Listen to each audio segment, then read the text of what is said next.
ان کو روکنا چاہیے، امن ہونا چاہیے، پیس ہونا چاہیے۔ یہ 13 سیاسی جماعتوں کی تو قبر کھودے گا، لیکن یہ نہ ہو کہ کسی اور طرف نکل پڑے۔ یہ بھی تنقید ہو رہی ہے کہ پاکستان تحریک انصاف اپنے ورکرز کو خود روک نہیں رہے بلکہ ان کو اشتعال دلا رہے ہیں، اور اس کی وجہ سے اس وقت ہم دیکھ رہے ہیں کہ کافی شہروں کے اندر سچویشن جو ہے وہ خراب ہے، کوریج بھی ہو رہی ہے، آپ کو بھی اندازہ ہوگا۔ کیا یہ صحیح ہے؟ کیا پاکستان تحریک انصاف کی لیڈرشپ کو ذرا زیادہ ذمہ داری کا مظاہرہ کرنا چاہیے، روکنا چاہیے اپنے کارکنان کو؟ میں تحریک انصاف میں تو نہیں ہوں، عمران خان کے ساتھ ہوں۔ رات ہم نے کہا تھا، جب انہوں نے کہا تو ہمارا خود بخود لوگوں کا جلسہ ہوا، پرامن ہوا۔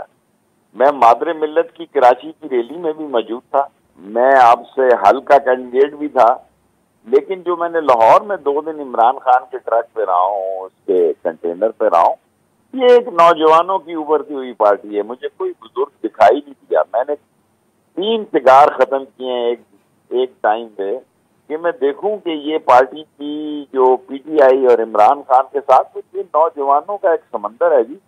میں سمجھتا ہوں کہ ان کو روکنا چاہیے، امن ہونا چاہیے، پیس ہونا چاہیے۔ امن اور پیس اور شانتی اور آئین اور قانون سے ہی عمران خان کی فتح ہوگی، ورنہ یہ حادثات کانسٹیٹیوشن ابھی نہیں ہوا۔ یہ 13 سیاسی جماعتوں کی تو قبر کھودے گا، لیکن یہ نہ ہو کہ کسی اور طرف نکل پڑے۔